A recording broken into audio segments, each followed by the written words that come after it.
From tunas to bass, snappers, crappies, and the blue marlin, we are your information source on how to catch them all. This is the Texas Insider Fishing Report.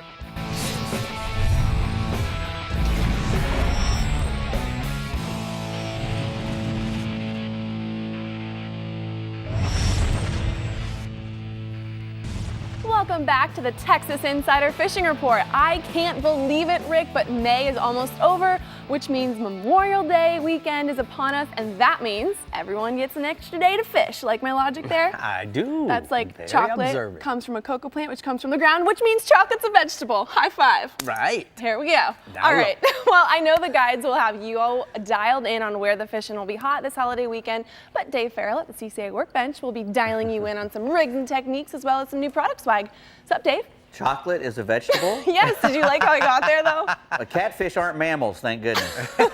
We're going to talk about catching catfish today. All right, Yep. Dave. Yep. That'll be fun. Sounds a little stinky over there. It is very A stinky. little stinky. All right, well, we've got the entire state of Texas to get through, so let's get started. Reporting from Amarillo down into Lubbock, over to the Fort Worth, Dallas area, and hitting up Lake Bob, Sandlin, Grapevine, and Fork, it's your guide, Rick Carter. Go for it, sir. Hey, Bree and Rick. Just a quick note before I go to the report. I was at the Fort Worth CCA banquet last week, met up with Hunter and Taylor, and they had a great event. We appreciate them promoting and protecting all of our natural resources. Well, thank you for that, Rick. All right, let's talk about some fishing in your region. What you got? Hey, listen up, Texas. Out on Lake Bob Sandlin, the water's heated up to 76 degrees. The bass are hitting Texas rig crawl worms and creature baits.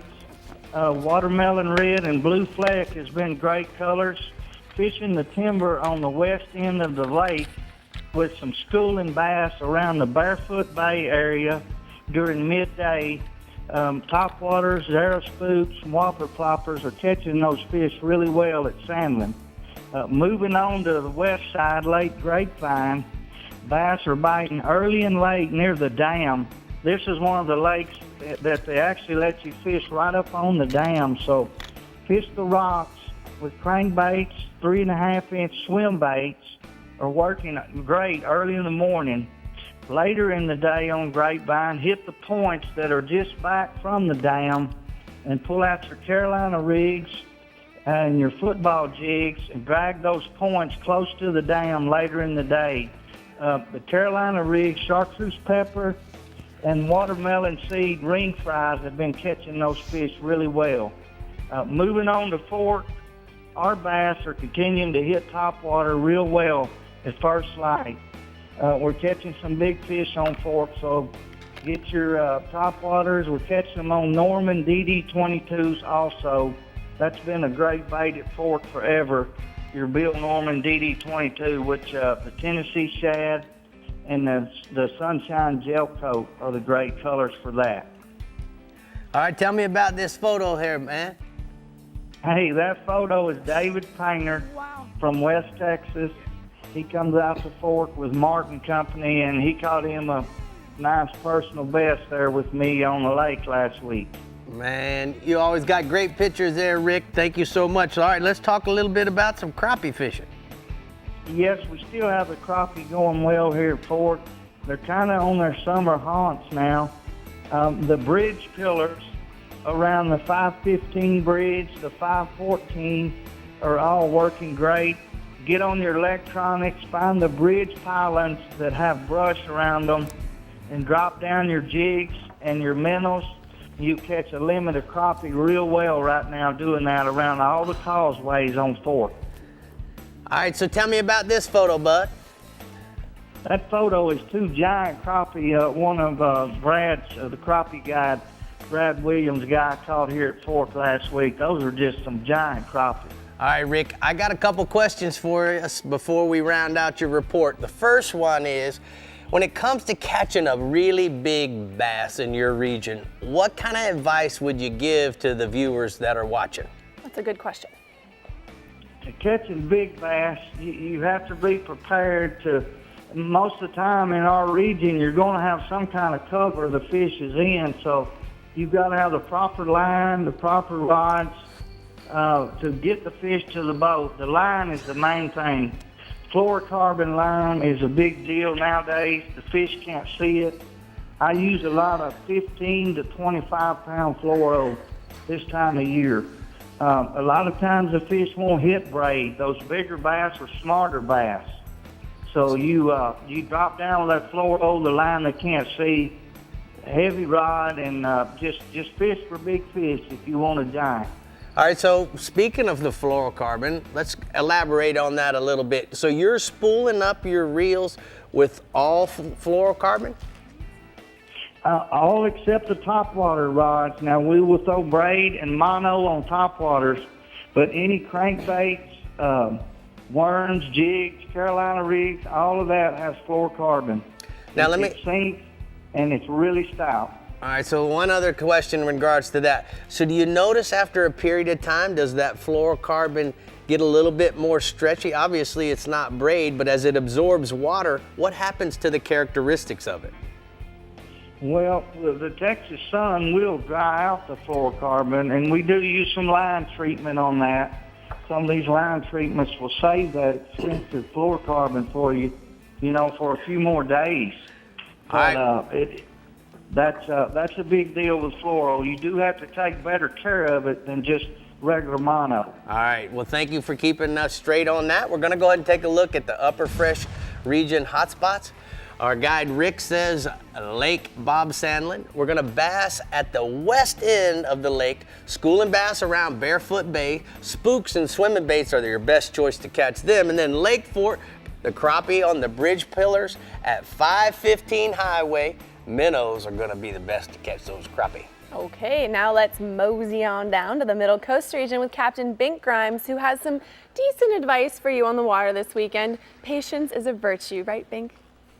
That it is. It is Memorial Day weekend, and there are going to be more boaters and anglers on the water this weekend than any other weekend. So take a deep breath and be patient. Please watch for boaters, skiers, jet skiers, and please just slow down and be safe. It's a broken record, but the wind keeps blowing, and we have dealt with it by working deep channels and diversion channel in Colorado River and Matagorda. The water's beautiful there, and live shrimp under a mid-coast cork has worked best over sand flats at about 3 to 5 feet of water.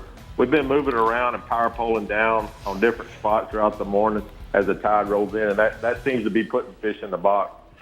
The reefs in East Matagorda Bay, especially on the east end of the bay, have been holding good trout while drifting. Live shrimp's been the bait of choice. Same is going on in San Antonio Bay, where the reefs there are holding trout on live shrimp and croakers. The trick is to pick a day when there's light winds and there's green waters. Hadn't been a whole lot of those days lately, but when it is, get out there. We've been dealing with the wind by waiting. Our water temps reached 79 degrees this week, and our best catches have come from West Matagorda Bay around the Greens Bayou area and any other flat that's got any kind of sand or grass undulation. Farther to the west, the sand and grass flats around Pascavallo and the Port O'Connor jetties have been holding good trout on skitterwalks, she-dogs, bass assassins, down south lures, and mirror lure Little John. As the tide rolls in, the slicks start popping from the pass, and small birds start picking on gobs of minnows traveling over the bar. Most people say that the presence of dolphins run trout out of an area, but I disagree. When I see dolphins, I use them to my advantage. Hey, they do this for a living. They fish for a living. I watch them. I tell my customers if they see dolphins, walk towards them because they're on fish. And when we're wading close to the passes and jetties leading to the Gulf, there's always a presence of sharks, especially if you're catching trout every cast. I found that when the dolphins are nearby, I rarely ever have to deal with sharks trying to steal fish off my stringer, so they can be your friend. I got a photo there. We've really seen a noticeable increase in number of quality trout in West Matagorda, Espiritu Santo, and San Antonio Bays in the Port O'Connor area. Here's an example of it, the full stringer of trout, 18 to 24-inch trout caught by Captain Ray Sexton's party. It's really been a good year for good trout. I'm going to move on over to redfish. Most of the redfish we're finding are along the south shoreline of West Matagorda Bay and the Espiritu Santo Bay. The same tide ushering in those trout on those flats are also pushing the reds to the shallow water reefs where waders to toss live shrimp, croakers, and gold spoons. The Freeport jetty's holding bull redfish on mullet and crab. Nearby, the bows and bass drop and chocolate bays have been good with the high tides. There's shell all over those points and grass lines, and the reds are hanging real close to the reefs. In Matagorda, Cutoff Flat, the Hill Hole, Big Bow, and Zipper and Bow have been good. Watch the grass lines for ripples and hopping shrimp. These reds will cruise the grass and root out the shrimp. And the closer you get the bait to the marsh grass, the better. Those same spots have a black drum too, and good spots for those Twin Islands, Shell Island. Rig a live shrimp about a foot under a mid-coast popping cork so that the bait hangs just above the shell and not on the bottom. Bull redfish are still really good, 35 foot of water there at the Port O'Connor jetty. Many boaters anchor up, toss out lines with blue crabs, mullet, big pogies, croakers, and just kind of sit back and wait for the thump. And those back lakes in Port O'Connor have been good as well. The majority of the reds have been hanging over mud and grass, and man, those guys are drifting them and throwing those small skitter walks and super spooks, and really doing well. All right, before we go any further, we're going to talk about the Navionics from your region. Now, we're talking about the Port O'Connor jetty, Bink, and the one thing that comes to mind is you got the nautical charts that come on your iPhone, on your Android, or as well as your iPads. And this is basically what they look like. Now, when you buy the app, this is what you expect to see. Now, if you'll click on the next picture, you can click on the fishing chips or the sonars in your chart plotter, or you can click on the sonar icon on your app, and then you'll download all of the sonar charts so that you have a better understanding of all the different drop-offs. So keep that in mind whenever you're looking at Navionics, whether it's on your app or on your plotter. All right, what else are we going to talk about this week, Bink? Man, we're offshore with cobia. Captain Michael Gobeka said there's some big cobia around the wreck and structures in about 75 to 150 foot of water. He's been feeding them live piggy perch and mullet, and just about anything out there with any kind of shade or structure is holding cobia right now. Red snapper action remains solid, but it's been tough because most of the time this past week the Gulf Bend had about 6 to 7 footers on it. It looks like more of the same for Memorial Day weekend with 15 to 20 knot winds forecasted. Our 3-day federal waters red snapper season opens June 1st through the 3rd. And as a different side of that, charter captains with a federal reef permit are allowed to harvest those red snappers from June 1st to July 19th, which is a 49-day season. I got a photo there of a 74-pound cobia caught by Ashley Nixon off the coast of Matagorda. It's a big one. Yeah, Man, that's a lot of sushi there, Bo. Good job. Way to send in those pictures. We're going to go ahead and take a look at the Middle Coast hotspots from Captain Bink's region. Trout, sand, and grass flats in West Matagorda and Espiritu Santo Bay are holding quality trout on the incoming tide. Look for the slicks and the flippin' mullet and toss top water, soft plastics, or croakers. Thank you. I know that you speak very fluent. Yes. No so much. Not so much. Not so much. All right, we're just getting started here on the Texas Insider Fishing Report, and coming up, we're headed to the Middle Fresh region, and then we're going to see what our CCA Workbench guru, Dave Farrell, has for rigs and techniques. Got to have some nice bells to catch catfish. Bells? Yeah, Come on. Nice little Who set. said you don't need bells and whistles to catch some catfish, That's right. All right, we'll be Boy, back, guys. Ring my bell. Ring my bell. We are The singers. Texas Insider Fishing Report is brought to you by Yamaha. Reliability starts here. The American Fishing Tackle Company. Precision tackle and performance clothing since 1958. Guy Harvey, marine wildlife artist and conservationist. Navionics. We start where the road ends. CCA Texas, a leader in marine conservation. And Okuma, inspired fishing. Meet the water's lightest 25 horsepower four-stroke, the all-new Yamaha F25, the new standard and 25 horsepower portable four-strokes. At just 126 pounds, it's got the best power-to-weight ratio of any 25 horsepower four-stroke on the water. With performance that bests the previous Yamaha F25 and features like Yamaha's VTS for precise trolling speeds, batteryless EFI, built-in resting pads, and carry handles, it's the perfect portable power for small boats. Remember the glory days of gasoline? It's just not made the same anymore. Kick your gas into gear with StarTron. Pump up the performance in all of your engines. Cure the problems of ethanol with the power of enzymes. And maximize your mileage every time you drive. Kickstart your engines with StarTron.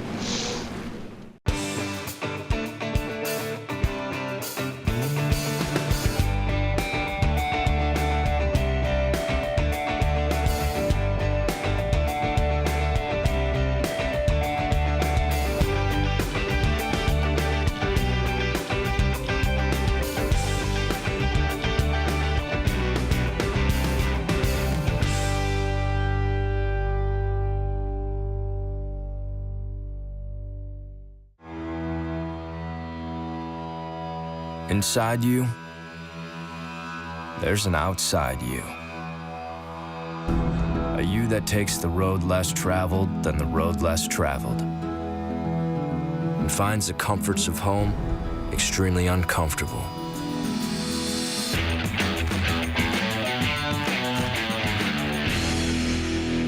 This is for that you.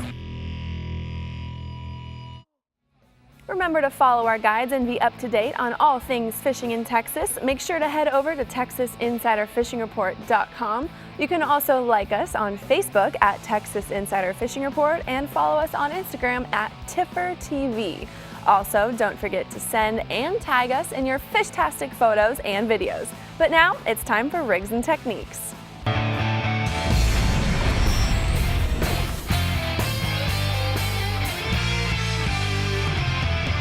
So we're over here at the Yes, sir. CCA workbench, and we have a lot of stinky catfish Yes, we do. stuff. Yeah. I actually just tried this one, and I want you to know, Yeah, we'll talk about that in a minute. not too impressed. Well, you know, the catfish is probably one of the most popular fish we have behind bass and a crappie. You know, and you want to catch catfish because they're great to eat. Right. You know, and they get really big. As a matter of fact, the blue catfish is the largest game fish there is in Texas. You know, they get to 121 pounds on. That's the world record Texas record on rod and reel. 121 pounds. A blue catfish. You know, I think and we need to a blue do cat's that. like an athletic catfish. You know, he eats a lot of bait, and probably the best bait to catch him with are fresh baby shads. You know, fresh shad. These are baby shad. These are dead ones. If you don't have fresh shad, if you can't get fresh shad, then you could probably get some dead ones, and you'll do all right for the blue cats. You know, a blue cat is, like I said, he's a little bit more athletic. You know, if you find the big balls of shad, you'll find those blue cats around him. Now the channel catfish, he's got a forked tail too. He's a pretty athletic catfish, but he's a little bit more lethargic. He'll live in the deeper rivers, you know, and blue cats live in rivers too. They both live in rivers and lakes. But you know, he's a little bit more. He's the guy who'll come up to chum a lot more. You'll catch a lot more of them, you know, versus great big ones, you know. He's still a good catfish. Now, to go Dave, chasing. I got to ask you something. You know, Well, what in the hell these are for possessed you to buy? Well, those are called range cubes, and you buy them by the This bag. 50-gallon bag, 50-pound bag. Come on, Dave. The range cubes, boys will use them for baiting a hole. They call it baiting a hole. And what they'll do is they'll get these range cubes, which is pretty much nothing but cow food. You know, it's to throw on the ground for the cows to eat. And it's got a lot of plants and protein and all that other junk in it. And you throw that in your spots, and then you go catch some bass or whatever. This looks like what my neighbor didn't pick up in my yard yesterday. Anyway, and you come back and it draws the catfish in. If they're not going to use that, then they'll use mash, you know, some mash like corn or wheat or millet that they'll put in a bag, a bucket, and they'll let it ferment. You fill it about 3/4 full, put about 2 inches of water over the top of it, and let it sit in a bucket for a couple of days, and it gets rancid. And that's what they'll throw out for the baiting a hole or chumming. You know, when they'll come up, they'll throw a couple spoonfuls out, and then they'll start fishing in the same spot. But that's the two different things. What are these buckets of stuff? And Well, tubes of stuff. Well, they have two different baits. You know, they have a dip bait, and then they have a stick bait. And a dip bait is something that you can just go ahead and put a hook with a sponge or something that'll hold the bait. And a dip bait is something that you can just dip it in there. This is the dip. Yeah, well, you can Oh, just dip no. it in, you know. But the stick bait is one. These are dip baits that are kind of cold because they've been sitting in here. But a stick bait is one that where you have to use a stick or something to mash your stuff in there, you know, and get it all, you know, mashed up on the sponge or the treble hook or whatever you're going to be using for bait, you know. Dave. And that's what they'll use a lot of times is a treble hook. You know, this thing here actually, you can squirt it on there, and this thing will actually fill that little it fills the plastic tube. thing with blood. Yeah, you'll fill it with blood or whatever you want to fill it with. But when you're making that mash, you know, you want to put like a beer in there or something, let it get it all fermented. But you don't want to put the bucket lid on there until it stops bubbling. Because if you put that bucket lid on there and let it sit, it will explode and will make mash go all over your house. I got 3 different rigs here, and all right. So what about our rod? Okay, that's a regular Santee Cooper rig. Okay. And it's on a Nakuma bait caster rod, Right. and it's kind of like a fish finder. Right. And what it is you got a sliding weight down to a barrel swivel, and then 24 to 36 inches, a 50-pound leader. Right. And right before you get up to your, I like to use a snelled-on circle hook for a catfish because I like to hook them right in the corner of the jaw. You don't have to jerk on it or nothing. He just sets the hook himself. But you put a nice peg float a couple of inches away, or 6 to 8 inches away from your bait. So this keeps it up off the bottom. When you're sitting, it'll float your bait up off the bottom. Or you could use the same kind of thing with a 3-way, a 3-way swivel and a fish finder. Right. And this is the same. I got a little loop here. It doesn't really matter. We'll just cutting it down. But same kind of deal with a fish finder on it. Right. And this is just a bank sinker, a 2-ounce bank sinker. Or you can get like a pencil sinker and walk it. Right. Instead of the bank, you can put a walker on there. And I made this one. You can either get one made like this on an 80-pound mono, or you can just get a pencil weight and use it and bounce it along the bottom. And this will walk it and keep everything up off the mess on the bottom. Man, please kindly make sure I get that, because Bree and I are going to film a Sportsman's Adventures, and I'm going to put something in her luggage. Don't you I'm not gonna do dare. that to you. Oh my goodness, it is like an 8-course meal for catfish over there. It's stinky though. It's and good I stuff. gotta say, good thing this isn't smell-o-vision, guys. All right, if you're near El Paso, San Angelo, Waco, or Sam Rayburn and Toledo Bend this Memorial Day weekend, then the Startron Middle Fresh region with Stephen Johnson will be guiding you as your fish Yoda. May the bite be with you. That sounds good. I tell you one thing on those range cubes. Those range cubes are a lot better than that 5-gallon bucket of that sour mash. Because when that sour mash spills, or you drop any in your bay boat, in your bass boat, or anything. I was talking about crickets here a while back, and the crickets singing to you for a long time. That mash will talk to you for a long time. So y'all keep that. Those range cubes really work the best on that. But hey, on this past week in my region, man, we had 2 big events. I had one event on Sam Rayburn, had one event on Toledo Bend. But before we get to that, I want to talk about a little bass, a little crappie fishing. I got bass on the brand, a little crappie fishing on both Toledo Bend and Sam Rayburn. The crappie are really going great on both these lakes. You can catch them from 5 feet to 20 feet. You can catch them on the bank. You can catch them around the hay grass, around the hydrilla, on the bank. On Toledo, we've got a lot of docks at Toledo. Sam Rayburn being a core lake, we don't have any docks over on that lake. So you can catch them on the sides of the docks, on the ends of the docks. A lot of these fish are still coming off from spawning, and they're just like staged and suspended on the edge of these docks. You can also catch them on all the bridge pylons on both lakes, the 147 bridge, the 103 bridge on Sam Rayburn, the Pendleton Bridge, the 6 Mile Bridge, the Crease Creek Bridge on Toledo Bend. Those are great places. And if you can find, or you have any shallow brush piles in that 12 to 18 foot range, those are working real good. The best baits to catch the shallow crappie, I was just like throwing a regular Road Runner 1/8 ounce with a curl tail, smoke, or a white color grub. On the docks, the Road Runner works good too. You just have to cast it out, count it down 5 or 6, and then just make a slow, steady retrieve in. I like to use 4 or 6 pound line, help keep that jig down. And Minna's also working good around the docks. You can throw a slip cork and just have it set for 6 or 8 feet, and that works real good. On the bridges and on the brush piles, you want to get off the Roadrunner and go just to a regular 16th-ounce jig head with either a smoke or a black chartreuse tooth jig, and just jig it straight up and down. Or you can tight line a minnow, or you could use a slip cart, on the bridges. And a lot of those fish on the bridges are coming from, in the brush piles, are coming from 10 to 14, 18 feet. And one thing to remember this week and always on those crappies, you want big sun. The brighter the sun is, the hotter it is. That will push those fish to the bridges, and it will push them to the brush piles. But it works just the opposite when they're up there on that shallow grass. You want to get over there, and you want low light conditions early in the morning, late in the evening for those shallow ones. Stephen, tell me about the photo. All right, photo. This is a Third Coast Sportsman's Club out of Houston, Texas. They've been with me. I think this is their 17th year coming up, and that photo was taken over the weekend over at Sam Rayburn. Had 2 big boxes of crappie. So man, those guys had a great time, and had one young man in there, a 10-year-old with him, and man, we just caught the fire out of him. Couldn't have been better. All right, give me some bass. You got about a minute and a half. All right, we're going to talk about some bass. The bass, we're going to talk about Toledo Bend. The bass are from shallow to mid-range. Catch them on spooks, buzzbait.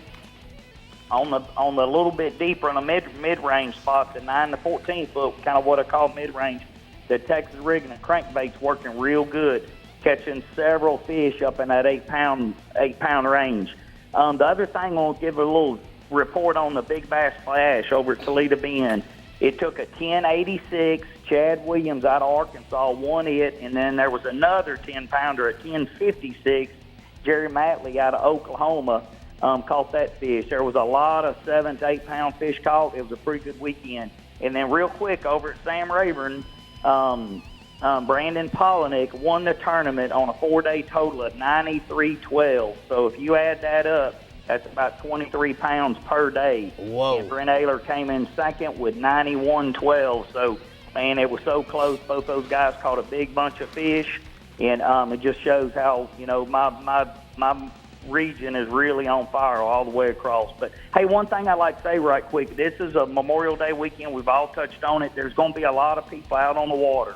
And for all of us that stay on the water a lot, just really watch out for the ones that aren't on the water as much as we are. So kind of like when you drive down the highway, before you put your blinker on, just mainly look over your shoulder and pay attention, and everybody have a safe weekend. And one other quick thing, if there's anybody, I've got a huge region. I'll go from Toledo Bend all the way to El Paso, San Angelo, and also if there's any guys out to the west of me that could help me out anyway, I've reached out to several. Shoot me an email, man. If you've got a report or got some photos or anything that could help me out, I'd really appreciate it. All right, thank you for the great report. We're going to go ahead and take a look at the Middle Fresh region hotspots. Our man Steven says Toledo Bend, shallow fish in 1 to 6 feet of water, frogs, spooks, and swim jigs for those bass. And then mid-range fish at 8 to 14 feet of water, Texas rigs and crankbaits are going to catch them, Bree. So Stephen was talking about the winner for the big bass splash that just happened. Let's talk about it a little bit more. I think we have some videos. Absolutely, right? Bree. When we were talking about on Lake Toledo Bend, the one thing that happens is each hour there's hourly awards. And we have this one video of a lady who catches a 3-pounder. And any time that you catch a 3.00, 4.00, 5.00, you qualify to win $5,000. And this is her knowing that she just won $5,000. Tammy Mong is super excited. Did you see that hug? It included a leg. I loved it. So Rick, the other cool part about this tournament is that there's, well, we just said the hourly winner, like this lucky guy, John Libhart from Wortham, Texas, who won weighing in his bass at 8.2. So that's pretty exciting. They've got a bunch of different ways that you can take home some goods. And right? as Stephen mentioned, we have Chad Williams of Fork, Arkansas with a 10.86 bass. So guys, the Big Bass Splash really is happening. Go onto their website and see when their next tournament is going to be, I believe, up in the north region, up in Fork. So they cleaned up this weekend. Yes, Congrats, they did. guys. Well, South Texans coming up. Next, we're headed your way as we chat with our Lower Coast and Lower Fresh region guides about what will be on the end of your line right here on the Texas Insider Fishing Report. We'll be right back. The Texas Insider Fishing Report is brought to you by Contender Boats, performance through innovation. Bass Assassin and Saltwater Assassin, the best lures, period. CCA Star, fishing fun for giant prizes and scholarships. Costa Sunglasses, see what's out there. Power Pole, swift, silent, secure. And King Sailfish Mounts, www.kingsailfish.com. At Yamaha, reliability is a family tradition. Meet the next generation. 4 new advanced technology-inspired inline 4-cylinder performers. Bred from the reliability and boater satisfaction that is part of Yamaha's DNA. They prove that when power gets lighter, faster, stronger, and smarter, boating gets even better. And more satisfying for boaters like you.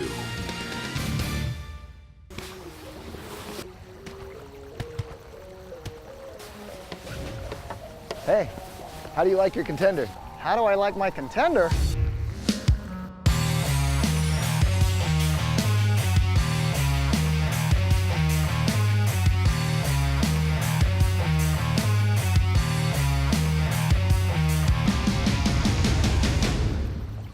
What's not to like? Dude, I just saw a Contender, and man, I gotta give me one. As close as you're gonna get to a sure thing for catching billfish is Guatemala. They're here, man. This has been a 20-year run, buddy. These things haven't left, there's no cycle. When it comes to sailfishing, this is the real deal.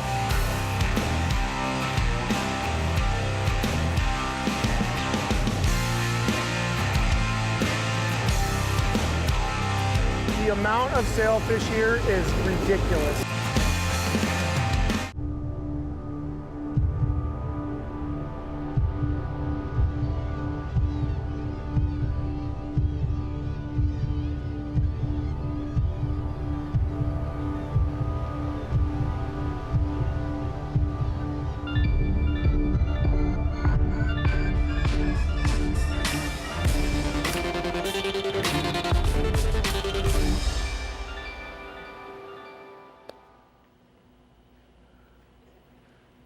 Welcome back, y'all. Jumping right into your inshore and somewhat rough seas offshore report from Rockport down to Laguna Madre. Captain Chad Kinney has you covered if you plan on celebrating Memorial Day weekend on the water. Hello, Chad. Hey, how's everybody going here? I've got a report out of Corpus Christi this week for inshore. We got a good report around the T-head jetties and around the gas wells for trout, and also look for the trout in the potholes around Ingleside there. I spoke with Captain Doug Stanford. He has a Pirates of the Bay charters there. He's been there for a long time. His number there, guys, is 361-523-9452, or you can contact me. I can put you in contact with him. But he gave me a good report out of Corpus there. He said the trout were biting good on live croaker. And when you're using those, he's usually about 20, 25-pound fluorocarbon leader. But if you're fishing around those rocks or rigs and stuff like that, you don't want to go up a notch, go up 40 to 60-pound fluorocarbon to help with the abrasion and stuff. Also, if you're fishing around those rocks, keep your line tight with your bait up a little bit like that. So that way your bait won't swim down the rocks and get you cut off all the time. You might get a better chance to get a bite, get them out the structure before he gets you in there. Also, try the top waters early around the shell reef there and the Ramses Pass in the bay. The bay's been real good there. So he's got a photo there of the trout there. One of his clients, young man there, caught a good trout this past weekend. So you got a good pic there of that one. Look at the smile on that little man's face. I love it. That's a happy child when he's got that fish in his hand, don't you think, Bree? Absolutely. All right, Chad, tell us about the red fishing. What's going on? Yeah, the red fishing, same thing. I talked to Doug. He said the biting's been good on cut mullet and shad and the potholes around Ingleside. And he said also try the top waters early, like a bone color rapala skitter walk around the shell reefs around Ramses Bay. And then later in the day, probably switch over to like a saltwater assassin around the reef areas also. Probably just bounce that along the edges there and the drop-offs and stuff, and as they start moving out towards deeper water. And he's got another client there, a good pick of a redfish there, upper end of the slot red, 28-inch on a bugger grip there. It's a heavy fish, probably plus 9 pounds plus there. All right, what else you got for us inshore? Yeah, inshore, moving over, guys, we're going to go to some black drums. They're not talked about a bunch, but there's some good drum fishing up there, so if you guys want to put some meat in the freezer, he said go around Goose Island State Park near Rockport. Try the live shrimp on the bottom near the pier and the southeast side. You can also use some dead shrimp if that's what you like to use. Put it on the bottom. Try about a ½ ounce to 3/4 ounce egg weight with about 20-25 pound shock leader. And personally, I like pinching the head off the shrimp and then peel the shell back on that shrimp and then hooking through the tail. It gets more scent out in the water, and those drum definitely root around, and you get a better results with that. That's some really good advice about those old drum. They got such a monstrous nostril. They're kind of like the permit of the salinity water, Bree, and they really feed by smelling, just like a permit does. All right, Chad, what about any offshore reports? I know it's been windy. Yeah, it's been windy and rough. So I'm getting to here. If you get a window, a short window, when you get weather conditions like this, head like out of Port Mansfield and Port Isabel, South Padre Island, they're building a brand new reef, also an artificial reef. But those are the shortest runs you're going to have when you get a short window for red snapper and kingfish and some other species. So the red snapper is still good out there on the artificial reefs. Use some squid or local fresh bait for the red snapper. And a little trick, if y'all running some triggerfish and they start stealing your baits, getting nuisance, best thing to do is chop up some bait, enough for 2-3 handfuls, throw it to one side of the boat, and then pitch your other bait for your snapper on the other side to get through them, and then you'll have a lot better results. And the kingfish also, which is a good one, they've been showing up. We get a couple of them good ones, and I've been using the Rapala divers, and use a shiny one and color on that. That's going to really attract them. They're attracted to a flash. And what I'd recommend is control 2 lines, and just keep it to 2, keep it simple. Drop them back past the top wash at about 7.5 knots, and stagger them out. Put one closer, one farther. That way you'll get lots of double knockdowns. That way you're not going to get cut off.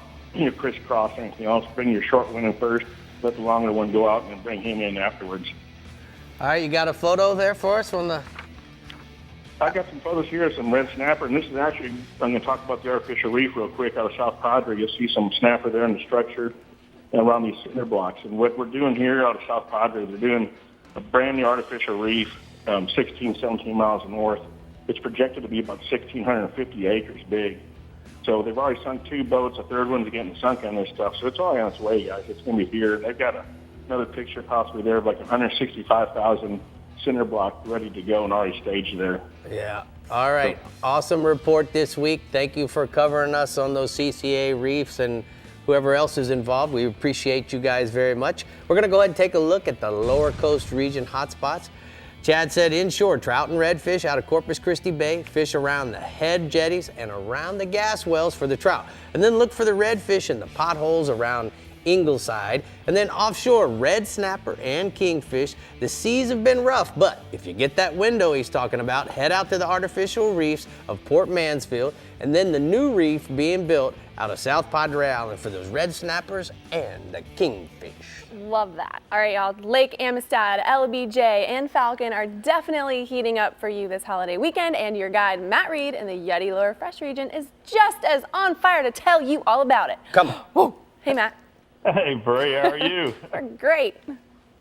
That's a good thing. You ready to make a quick run around the South Texas region right quick? Let's do it. It's a small region, so let's hop to it. It's a small region, yeah. We're going to talk about largemouth bass. That's always where I start. We're going to start at Lake Amistad. Got a report from my buddy Ray Hanselman at Ray Hanselman Outdoors down there. Water level is about 34 foot low, which is kind of low. With the irrigation season, it tends to get that way. Hoping we'll get some rain and get her back up. Bass fishing has been incredible down there right now. There's a lot of fish shallow around the rim grass on the main lake points and secondary points. Those fish are also concentrating around the grass that's growing in the middle of the wind-blown drains in the center of those ditches.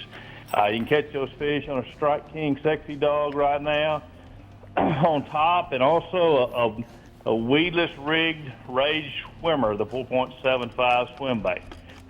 Great fishing around that vegetation right now. There's some fish out over the deeper open water grass, 10 to 15 foot. The best way to catch those is on a light Texas rig or crankbait. Let's swing on over to Lake LBJ outside Austin.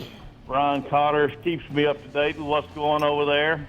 The bass fishing has been really good.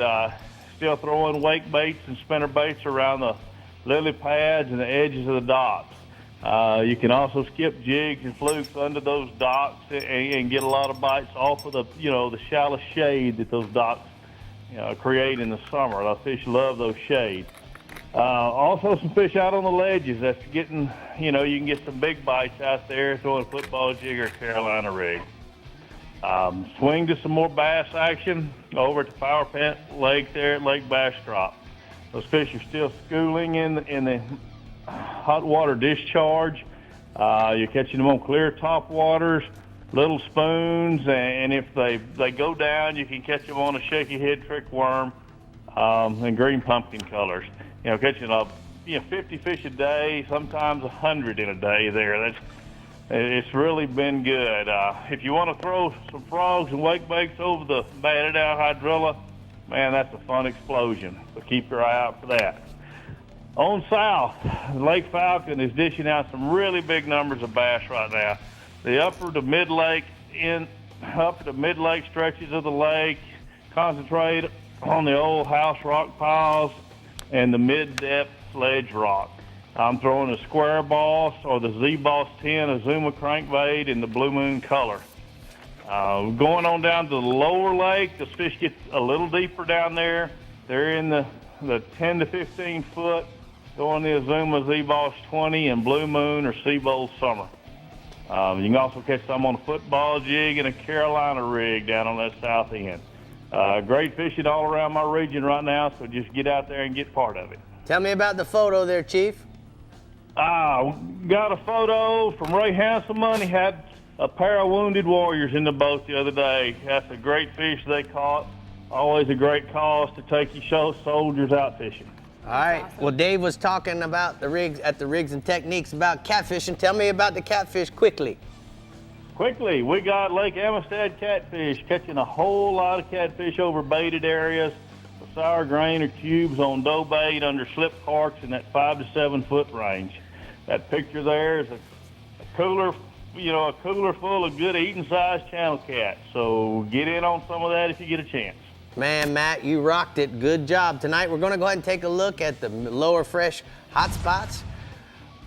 Largemouth bass are on fire in Lake Amistad. Topwater and swim baits and shallow grass is your best tactic. And then catfish are doing well in Lake Amistad in 5 to 7 feet of water in baited holes on dough bait. On fire. On fire. On fire. Okay. Sing it for me, Rick. We talk about CCA every week, but this week is super exciting because the CCA Texas Star Tournament is upon us. Right now, there are 60 tagged redfish swimming up and down the coast, just waiting to be caught so that you can win a brand new Haney boat and Ford truck combo. And Rick, it's so sad. Every year, fish are caught by people who aren't entered. And remember, you have to be in it to win it. Right? Come on, man. What's wrong with you people, man? Get in it. Get in it, or you're not going to win it. Get registered now online, or you can go to any academy or way station. CCA, the leader in marine conservation and habitat restoration. Absolutely. Go get registered, guys. Well, all of that being said, we're going to take a break now so that you have time to go register for the Texas Star Tournament. And when we come back, we'll reward the Upper Coast region with their report and a new product segment from Dave. There he is. Got stuff offshore and inshore. I hope it doesn't smell. From bass to billfish, we got it all. I like Sounds good. We'll be back, guys. The Texas Insider Fishing Report is brought to you by Maverick Boat Group, makers of premium boat brands Maverick, Hughes, and Pathfinder. Rapala, catch the latest at rapala.com.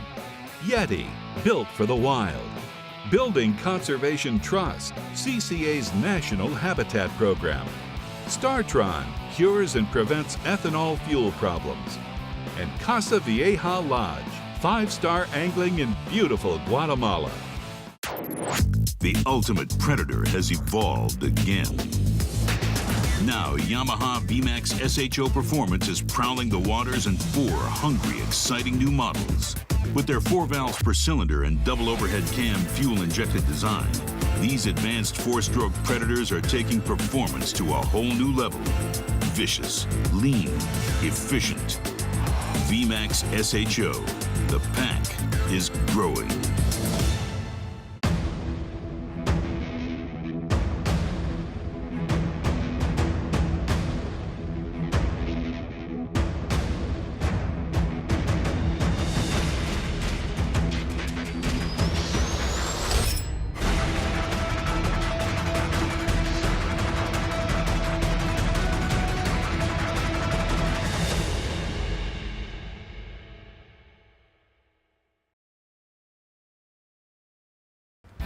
Thanks for tuning in to the Texas Insider Fishing Report. Be sure to like us on Facebook and follow us on Twitter and Instagram to keep up with our captains, contests, and appearances. You never have to miss a show. You can find full episodes as well as special segments right on our homepage. Just head to TexasInsiderFishingReport.com for everything you need to know to stay hooked up.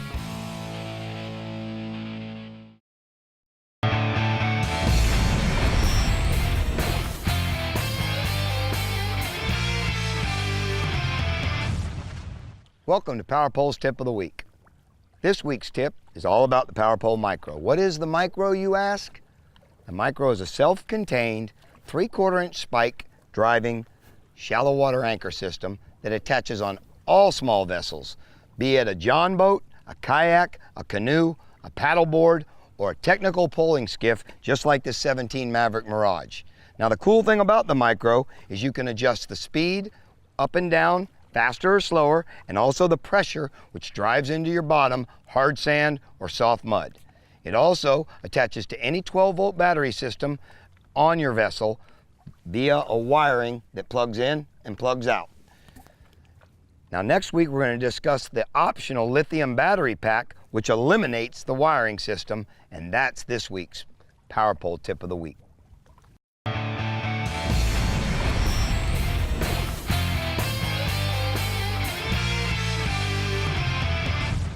So, you know, we need to have that Power Pole on as a new product. I need to get that Micro for my Hell's Bay. That's what I need. I can make that happen, Dave. But I need in one the of those. meantime, I'm still throwing anchors out, man. we're here at the CCA workbench, so what are we going to talk about tonight? Well, first off, we're going to start with this Halco Skim Stick, and look at the front of that thing. Isn't that neat? This thing is like a cross between a stick bait and a skittering popper. And what you can do with that is you can throw it. It's got a couple weights in the back. Yeah. That one's called the Blue Angel. It's got an awesome color to it. And what it does is it simulates a long bait that's skittering across the top of the water, like a garfish, right, or whatever. And you control that. Slow So troll it it's- behind your bait. So on the behind your boat, on the top. it stays right. It'll go back and forth across the top, and that big wide thing up in the front keeps the front out of the water and the back in the water. And it's got big single hooks on it. It'd be great for dolphin, wahoos, anything. Huge stuff on there too. Halco, from Australia, so everything's huge with teeth. So they build their stuff super, super strong. So you can go to halcotackle.com and find those. Nice. These are, we keep hearing a lot about the square bills, that the guys are fishing with. Well, these are two examples of them. The Bagley Balso B1 and the B2. The B1's the little one and the B2 is the bigger one there. Made out of balsa wood with a big square bill. Keeps them, it'll bounce off stuff. Right. This one's obviously for a bigger bass when they're eating bigger stuff, and when they're eating the little forage, they'll go for the little one. You just want to retrieve them and bounce them and let them stop. Bop, bop, and then let them stop and let them float up, and then they just get nailed usually when they float up. I've been using Bagley shads for my whole life I love those little things. Okay. These are Skilla lures. Fella Danny Phillips makes these. These are some of his big marlin lures. That's kind of they got a lot of weight to them. That thing's going to go straight as an arrow because it's got a circular head and a straight in the middle. Is it gonna? No, those little jets there, they'll shoot out some bubbles. But right. These are the ones I really want to talk about. These are his little Mylar lures, and these things would be great, if to put a ballyhoo behind them, or even just troll these with a single hook in them. They have a small profile, but when they're in the water, especially these ones with the flat heads, they will put out a huge profile compared to how big they are. Right. Even with just a plain hook on there. With a bullet head like this one's not going to do much. It's going to just be straight as an arrow, like a little dish rag back there. But that's what I like. I like my lures to go straight and really not do that much, because they're a lot easier for the fish to catch them if they're not moving around a whole lot. I like your style. We don't want to be shaky too much. No, SkillaLures.com. And these are some release flags. Jean Eastman, she's a big-time marine artist, and she's made some of her own release flags. And she's got marlin, and that's actually red, white, and blue marlin, the Stars and Stripes marlin. They're 12 by 18, made out of quick dry nylon. She does a really good job of stitching them so they'll last a long time. They get up when they're up there in the wind blowing around. You know, it takes a pretty big toll on them. But you know, she makes them here in the United States, so these are really cool. Nice work, Gene. Now, what I got left here is I've had this up here a couple times. This is the Calusa, you know, the Calusa nets. We had the nets on not too long ago. This is the Calusa version. If you want to, I told everybody, if you want to learn how to throw one, go to Calusa.com. Well, the guy says, hey, man, why don't you show my nets? So here they are. What size net is this? This is I believe this is a 10-footer. This has got, you know, reinforced. This everywhere it's blue is reinforced. Right. It's got 1.5 pounds per foot. Right. This is a 3/4, so this is a perfect size net for me to catch everything from pilchards to mullet and everything. Right. So, you know, if you want a good handmade net, go to Calusa.com. You're going to have to show us how to throw that one I of will. these days. I can do that. All right, Bree, well, you're going to be And showing then- us pretty soon how to throw a I was just cast gonna net, say. but we don't want to get into that right now. Where are we going No, next? you don't. I'll show a different way to throw it. All Okay, right, different filling in way. for Captain Caleb Harp tonight in the Upper Coast region is Captain Bill Platt. Welcome to the show, Bill. Why don't you tell us what the offshore and inshore bite will be like this weekend? Yeah, as you know, I'm filling in for Caleb, and the inshore bite is going off pretty good right now, and I think the hot spots right now will be the East Galveston Bay and the Hannah's Reef, which are natural oyster reefs. Pepper Groves and Elm Groves are the reefs that, you know, a good place to start throwing paddle tails, 1/8-inch jig heads, locating the fish. These fish, these trout will stay on these reefs all summer long, so these patterns are pretty much going to about to stay the same. People want to go catch a bunch of speckled trout during the summertime. Right. All they're doing, Rick, is drifting over these reefs and just throwing, you know, small paddle tails, 1/8-inch jig heads, you know, chartreuse colors. Has been producing a lot of fish and plum colors. And when the water's a little bit dirty, they usually go to a plum color. I gotcha. So what size jig head is that, an 1/8 ounce you said? Yes, sir, 1/8-ounce jig head. All right, so what about the redfish? You got any reports about them, Bill? Yeah, I heard the redfish, and I have got reports of redfish been up in the grass, up on the West Bay, up in the grass, Rick. You know, they're casting, again, paddle tails. It seems like the go-to bait for sure. Weedless spoons, topwaters when the water's calm, you know, but the wind's been blowing so hard down here. It's been hard to fish, you know, lately. You can easily, you know, drift in a short little skiff or get out and wade. And just watch out for stingrays and stuff when you're wading, because, I mean, the stingrays, the water's warming up, stingrays come in shallow, and you catch a lot of fish that way. That's right, shuffle those feet. All right, let's shuffle offshore. So tell us what's your first species tonight, Bill. It will be cobia, Rick. The cobia in the month of May, they always come in close. Fairway buoys, inshore rigs. They even make it up to the rocks and stuff in the inlets. And a lot of people catch them while they're catching trout, you know. And they're catching these fish, or I'm catching these fish on. I use a small hook, Rick. I like using live bait. I go up to a buoy, fairway buoy, or a rig, and then I'll just kind of jig a little bit. And a lot of times those fish will come up to the top, and I'll just cast a dead bait or a live piggy at them or something. And using, you know, just 30-pound tests, you got to have some to, you know, to hold those fish, because some of those fish will be big. Sometimes I throw in bucktail jigs, try to locate them, see if there's any fish there. Sometimes I drop those bucktail jigs all the way to the bottom and bring them up with the sardines. You might catch a snap on it, but you bring them up. And a lot of times those cobia are down at the bottom that come up. And what people mess up is they're not ready for those fish when they come up. They'll come up and look around and they go back down. But if you're ready for them, throw a live bait at them, and they'll suck it up. And right when they suck that bait up, you fire the hook to them. A lot of people will let them run off a little bit, and all they can do is when they suck it up, they can pull the hook and spit it back out. All right, tell me about the kingfish, bub. The kingfish are definitely moving in. The water's warming up. Again, you know, onto the rigs there. That's where we did catch a lot of them up. Go out to the bigger rigs, the deeper water in that 100-foot area. You know, they're starting to catch some 40, 50-pound fish on live bait. A lot of sardines. People use, you don't have to use treble hooks, you can use J hooks, but definitely you got to use cable or Malin wire. Hell Bank around here in Texas is great. It's about a 40-mile run. Clay piles, I won a ton of tournaments off the clay pile. And you just catch some monster fish at either one of those places. You use them live runners, live blue runners and stuff. But they'll eat dead bait, they eat dead sardines, menhaden, just 30-pound test, 40-pound test. You can even bump up to 40-pound test here. 90-pound wire. Let the fish run a little bit, come tight on them, and usually the fish will hook herself. All right, Bill, thank you so much for filling in for Caleb. We're going to go ahead and take a look at the CCA Upper Coast regional hotspots. Inshore, trout on the oyster reefs of East Galveston Bay in 5 to 7 feet of water. Hannah Pepper Grove, Elm Grove reefs are also good places to start. Soft plastic paddle tails on the 1/8-ounce jig head are great for locating those fish. And then offshore, cobias in and around the above water structure. Use bucktail jigs and live pinfish. Now, you know what I learned is you can jig, when you jig, drop, that's when the cobia is gonna eat that bucktail. It's on the drop, so you gotta stay connected. They usually eat it when it's falling. Yeah, always on the fall. Yeah. Speaking of falling, I think people in Texas are falling for you, baby. Well, I hope so. We'll see y'all Not next hard to week. do. Have a good Memorial Day later. weekend, guys. Bye.